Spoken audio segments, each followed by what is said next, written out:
We're going to go to Luke chapter 18, verse 35, 1835. We are in a study through the entire Gospel of Luke. We're calling it the Case Files of Dr. Luke.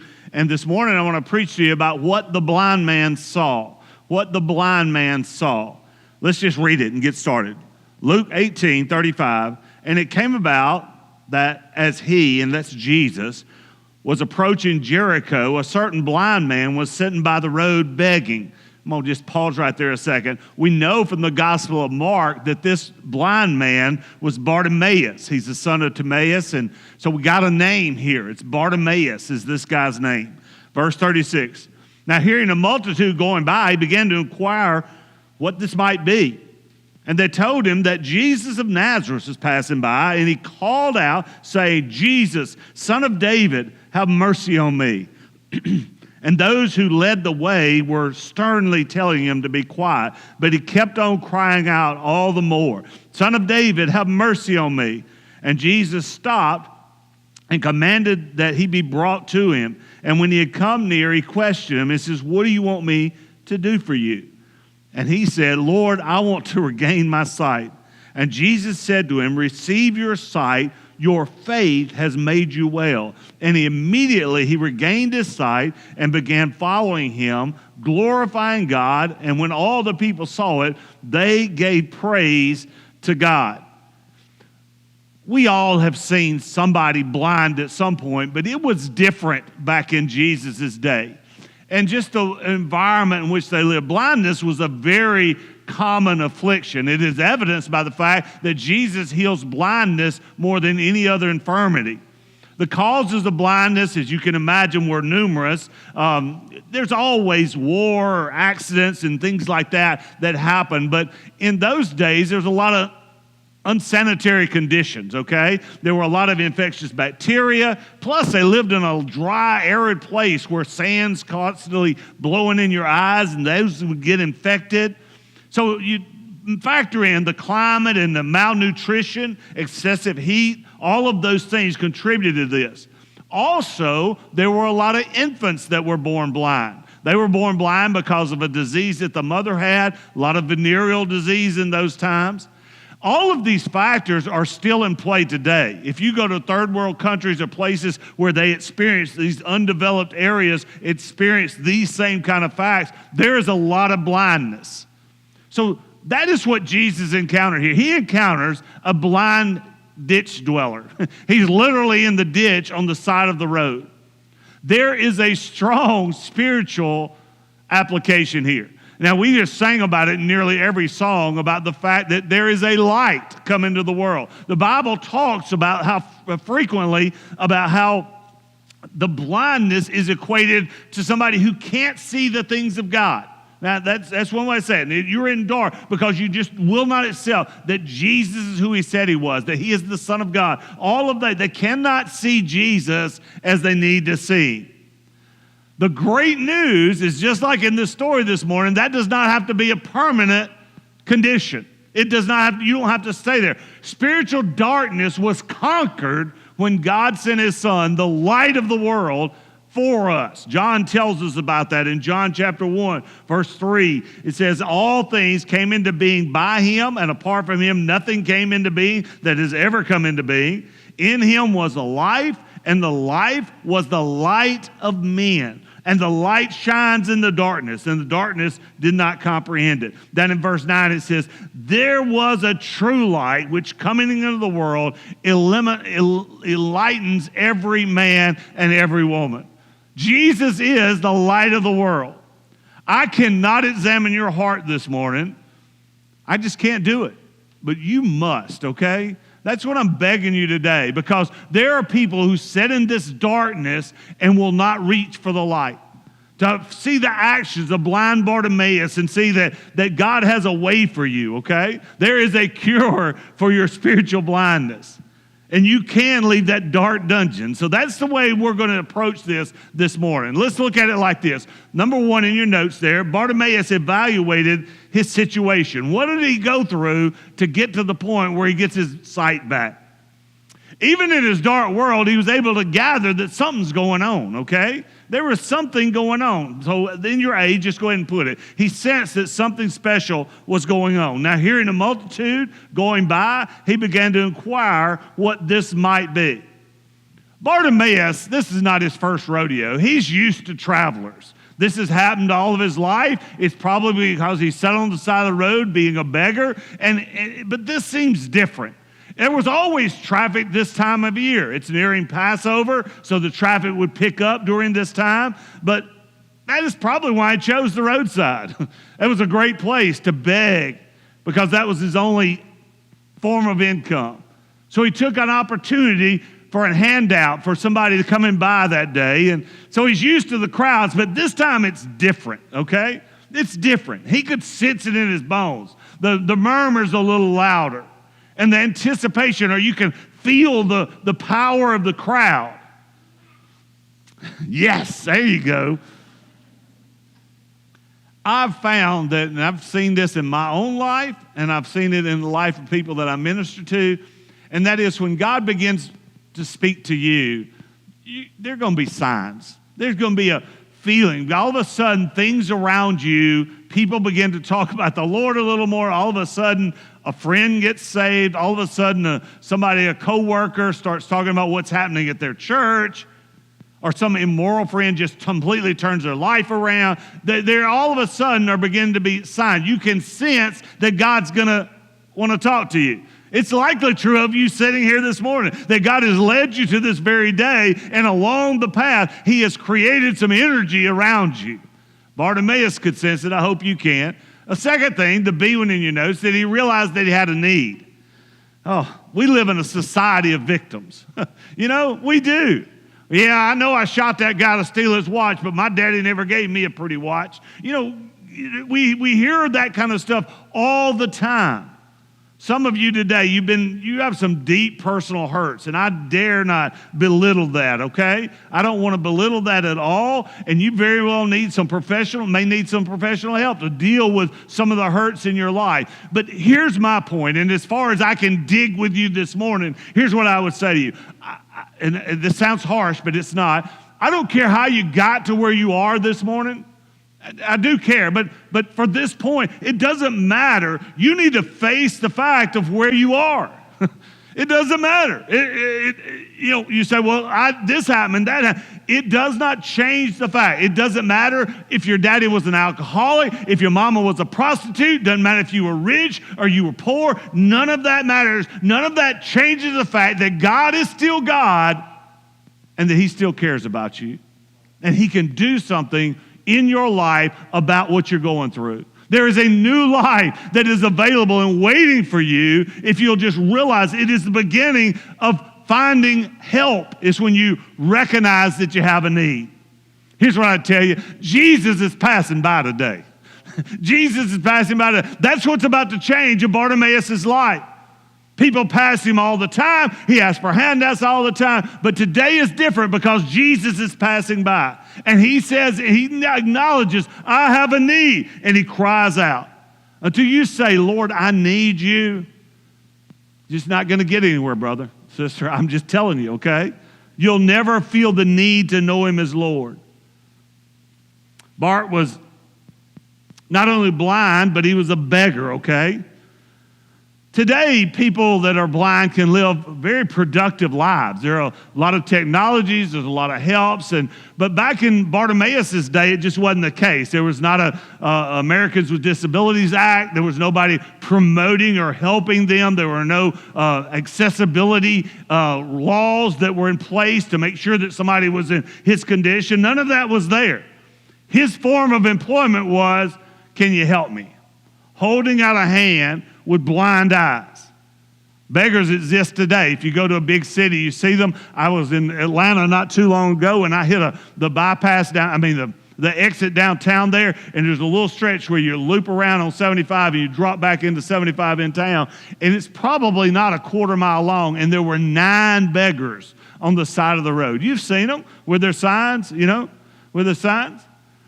You got to give credit to some of them because some of them just get honest. And, I saw one guy one time, this is not in Atlanta, but another place. He said, why lie? I need some wine. I need some wine. At least you got to give him credit for being true. I will work for $40K. Here's my resume. Just trying to I read about one, this lady was standing there, help me hire a hitman to kill my husband, okay? So there are lots of ways to beg, but listen to me. In Jesus' time, it was the bottom rung of the social ladder. They were slightly more important than dogs. That is the state that Bart finds himself in. He is blind and he is poor. When Jesus is writing to the Laodicean church in Revelation chapter 3, verse 17, listen to what he said. Because you say, I am rich and have become wealthy and have need of nothing. In other words, he's saying, so you're a people that says, I don't have any needs. They're not recognizing they have a problem. Here's what he says about them. And you do not know that you are wretched and miserable and poor and blind and naked. The lost man or woman is blind. You say, well, that's a harsh way to put it, Tim, to say somebody's lost or they're blind. Listen, it is a very easy description to understand. You are blind to the mercy and the goodness and the love of God. You just cannot see that it is for you. That is what lostness is. You know where cures begin? Cures begin at the realization that you got something you need to take care of, that you got a problem. You'll never find help to a medical issue, financial issue, certainly not a spiritual issue, until you say, hey man, I've got a need. Bart realized that he had a need, but there's a third thing here. He knew Jesus could help him. He knew Jesus could help. He'd heard the stories. He'd heard about the work of Jesus. By this time, everybody around Jericho would have heard that because everybody in the region is talking about Jesus. We saw last week, Jesus on a journey to the cross. So it's getting time where all of this work of 3 years of ministry is beginning to boil up and everybody is talking about it. It's what's going to lead to his death. But specifically, Bartimaeus would have heard about the fact that Jesus gives sight to the blind. Imagine the encouragement in his heart when he says, what's going on around here? The buzz is different. And all of a sudden somebody says, Jesus is coming by. Jesus of Nazareth is here. When those words hit his ears, they were working, and he cried out, Jesus, Son of David, have mercy on me. There's somebody that's sitting here today. You have a great, great need in your life for Jesus to come by. And you know that Jesus could make a difference in your life. How do you know? Because you've seen him do it in somebody else's life. Or you've heard the stories. Or you've read the things. That same power that turned their life around, that touched Bart, is the same power that's available to you today. It will transform you. Bartimaeus evaluated the situation. He said, this is a special atmosphere. And they said, Jesus is coming by. And he knew full well Jesus could take care of him. So he began to cry out. Number 2, he sought to change his situation. Now listen to me. It was a great first step to realize you got a problem and to realize that help was there. But it is a wasted effort if you don't do something about it. It is wasted. There is no value in knowing, hey, I got a problem, I know how to fix it, but you just go on about it and you don't even do anything to make yourself better. But he asked for help. He asked for help. That's the A one in your notes there. He asked for help. That seems like such a simple thing, isn't it? But yet part of Jesus' admonition us, he says, you have not because you ask not. I've seen it many times that people are going through a financial struggle and they will not ask for their friends who would greatly love to help them at all. Can't ask for it. They won't ask for it. I assure you that if you feel drawn to the Lord today, that is the Holy Spirit telling you, and listen, the best way to respond to that is say, Lord, I need your help. Lord, I need your help. He didn't do it quietly. Oh, excuse me, sir. Bible says that he cried out. The Greek word for that is kradzo. It even sounds loud, doesn't it? He calls out, he screams, he croaks like a wild animal. You ever been around a bunch of mad crows? Come on. I hunt, and I was out in the woods the other day, and those things came into the field of the trees above where I was. They sounded like they were talking to each other. That's what it was like, just screaming like that. Or an acre tree full of blue jays. Sometimes they get over my house. That's the idea. I want you to feel him, the anxiety and the desperation and the determination to get above this crowd noise. You know that crowd was already loud, but he had to get above that. It's not only that he cried out, but it's what he said. Jesus, washo, David, Elohelo. Jesus, Son of David, mercy. Mercy. Mercy. He acknowledges him as the Son of David. You are the Messiah. That's what he was saying. You are the anointed one. You are the one that's here. When he says that, it is an instant recognition to Jesus' ears. This guy knows what he's talking about. He knows who I am. It was a royal title. And that attitude, mercy. He's bold because he's screaming, but he's humble because he knows that he is unworthy for Jesus to look at him. That humble spirit. But he understood that Jesus was completely worthy of his pursuit. See, that's what humility is. God, I don't understand the goodness that you have for me. I do that a lot, guys. Jim and I hunting, a lot of times we talk about the sunsets that we see, the sunrises that we see. It's just amazing. God paints those for me. He might paint them for you too. I don't know, but I know he paints them for me. He knew he was undeserving, but he also knew that he was a God of mercy, that he would give him what he did not deserve. You know, if you counted yourself out because of some yesterday, I got news for you. Jesus is passing by today. Today. A second thing that he did, he was persistent in this plea.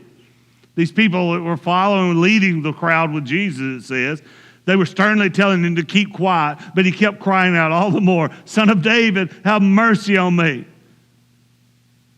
Hey, man, we can't have you acting like that. You need to calm down. Keep your voice down. Behave. You're making a scene. Be quiet. But he cried out all the more, Son of David, Son of David, Son of David, mercy, mercy. He was not put off. I love this guy, okay? He was not going to be denied. There are times in our life we're just not persistent enough. We roll over and we don't get after it. We don't ask God for things. We don't want him to be there with us. The people around him says, you need to be quiet. They didn't, when the people began to cry out, when he began to cry out, the people didn't come to the spot. Good for you, Bart. Good way to go get it. They rebuked him and they got after you. You're going to find, if you try to reach for the Lord, you're going to find some people around you that are going to rebuke you.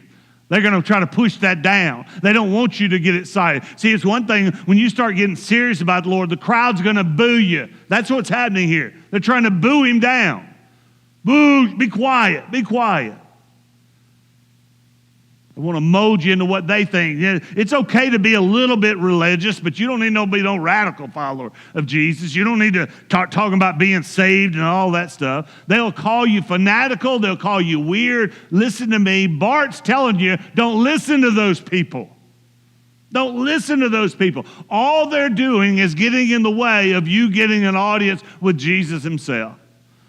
The crowd told him to shut up. And he says, Son of David, have mercy on me. He yelled so quiet, so loudly that everybody got quiet. You ever had somebody get that loud? Huh? Everybody goes, everybody else shuts up. You know in the 1800s, the Methodists were called the shouting Methodists? That's right, because they were so loud. They were much more emotional in their worship. Well, they died down. The Baptists started up. They began to be called the shouting Baptists. And there's a group in Virginia now that are still called the Shouting Baptists. About the only shouting you get in our Baptists now when they're out in the parking lot. You got my place. You got my seat. He was specific in his request. That's the C one. Verse 41, Jesus says, what do you want me to do? And he said, Lord, I want you to regain my sight. I want to regain my sight. You've heard this phrase, beggars can't be choosers. Jesus gave this beggar a choice. What do you want? What do you want?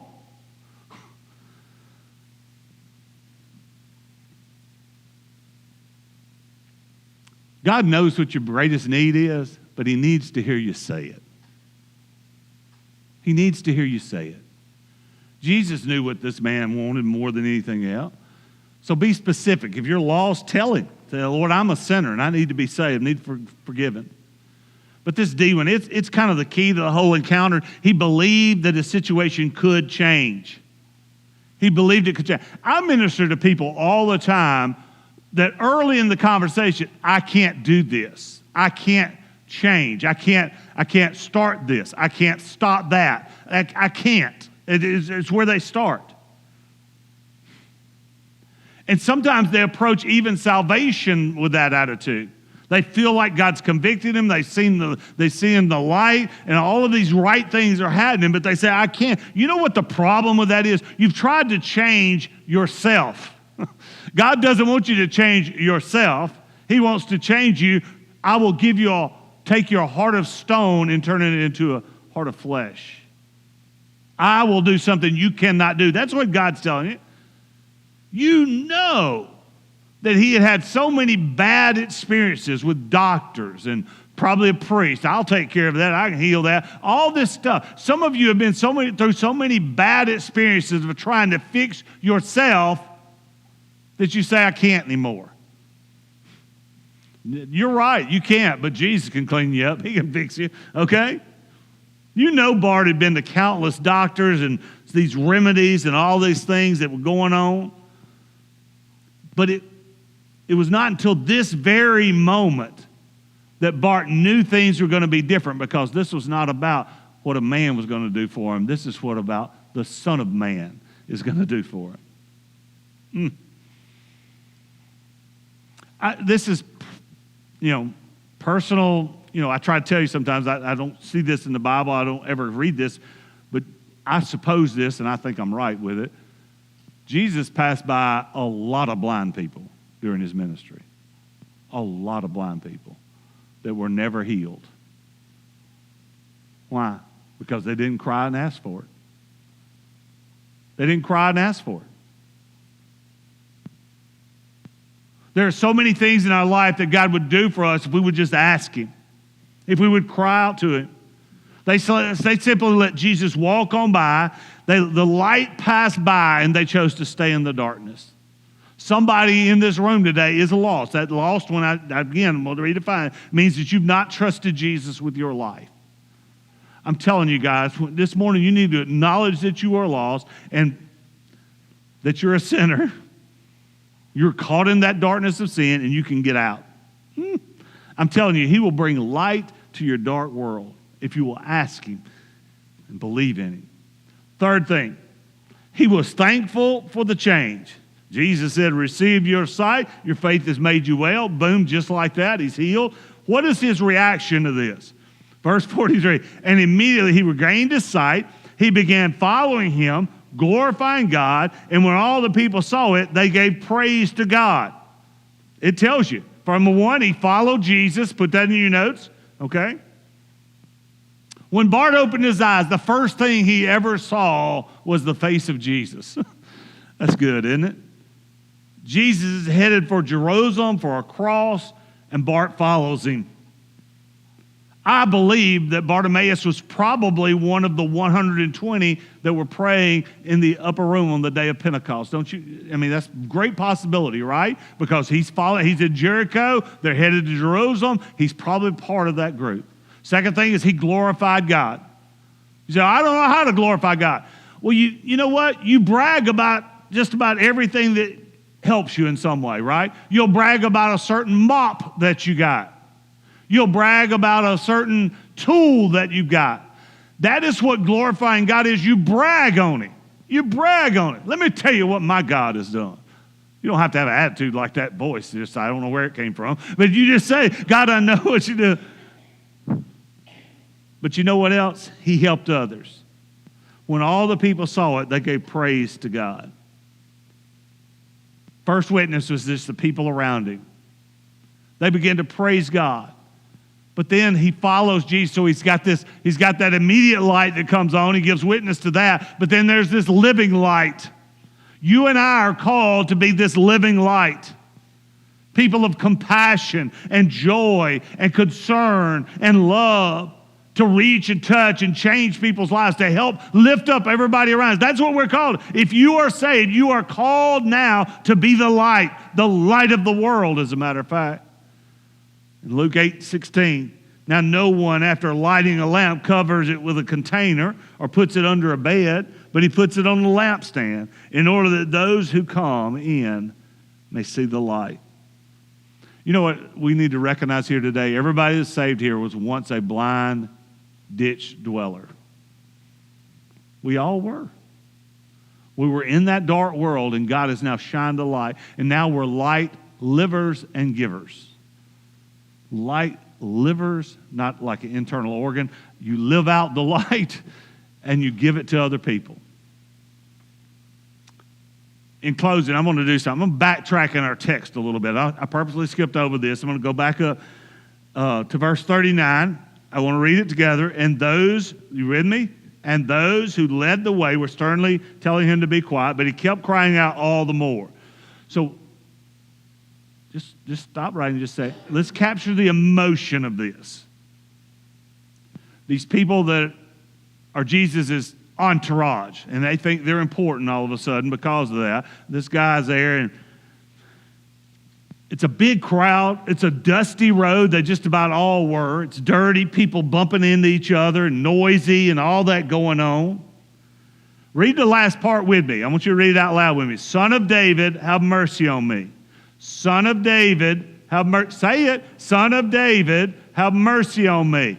Say it again. Son of David, have mercy on me.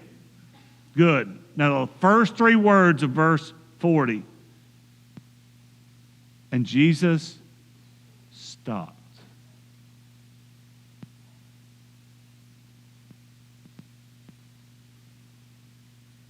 We preached last week that Jesus is on a journey to the cross. Jesus has come to the world for the sins of all mankind.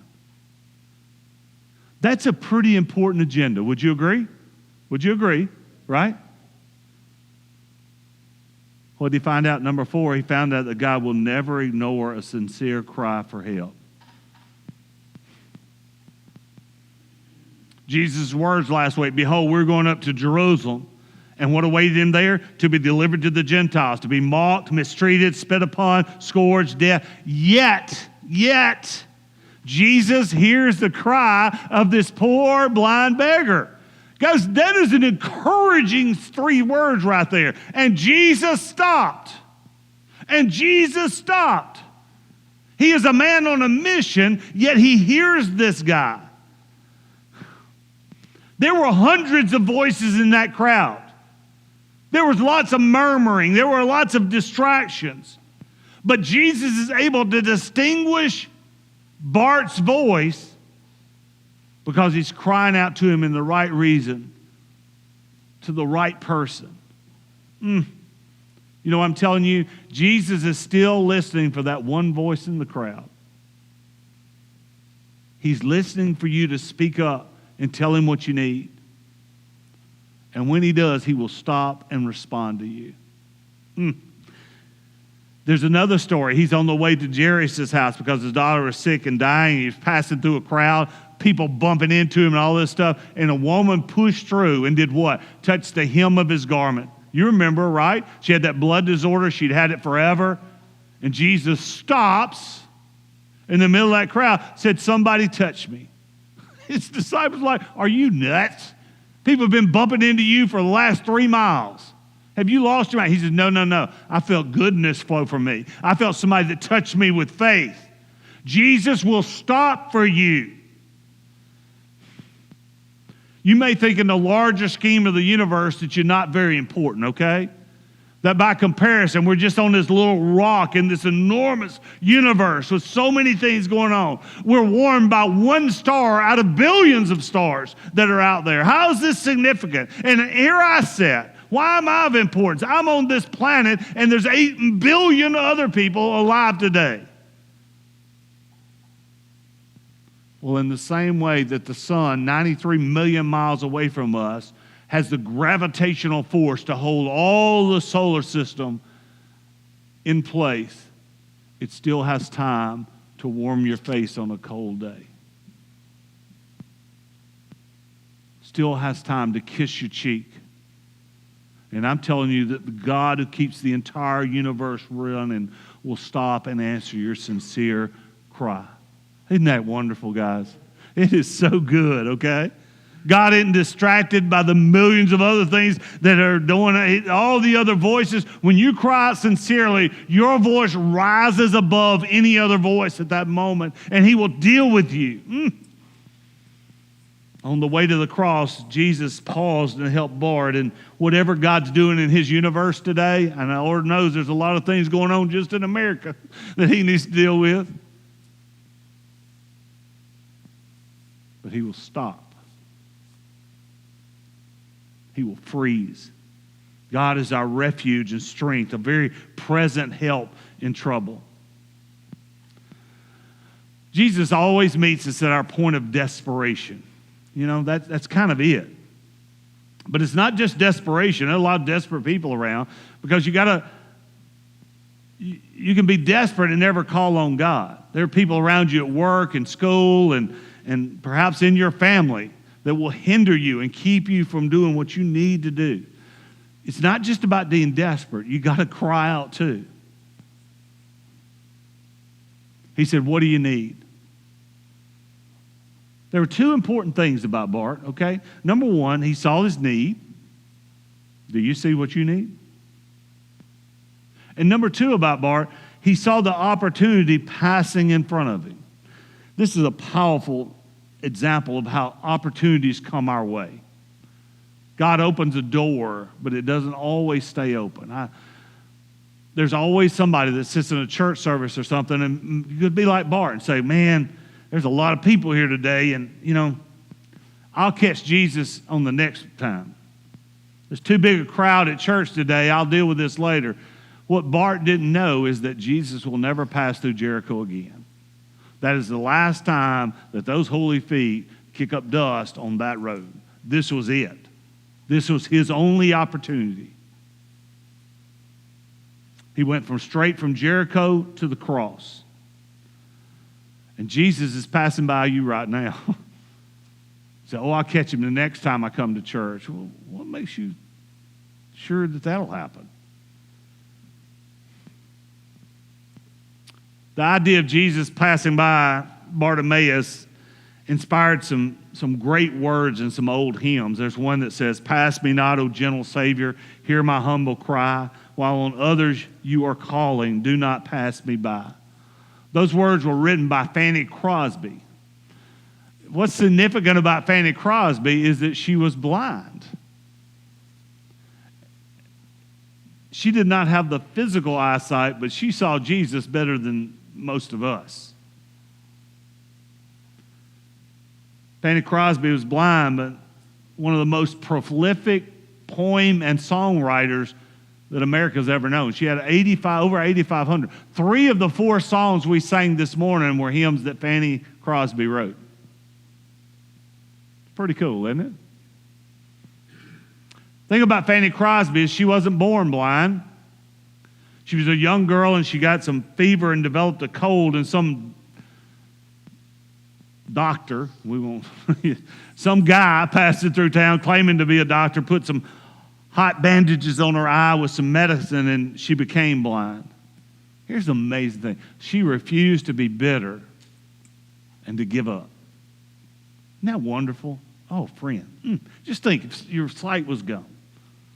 And she glimpsed glory and glimpsed the face of God, and she looked forward to when she would see him. One of her songs said, in the cross, be my glory ever, till my ransomed soul shall find rest beyond the river. Today, all I can tell you, Jesus is passing by. Grab his garment, cry out to him. Son of David, mercy, mercy. I want you to bow your head. I'm going to just talk to you a second, okay? I'm going to promise you that when you cry out with a sincere heart just like that, this is not Tim making this promise. This is an authority based on authority of God's word, that whoever calls upon the name of the Lord shall be saved. Isn't that cool? God makes it clear that he hears you and that he will respond.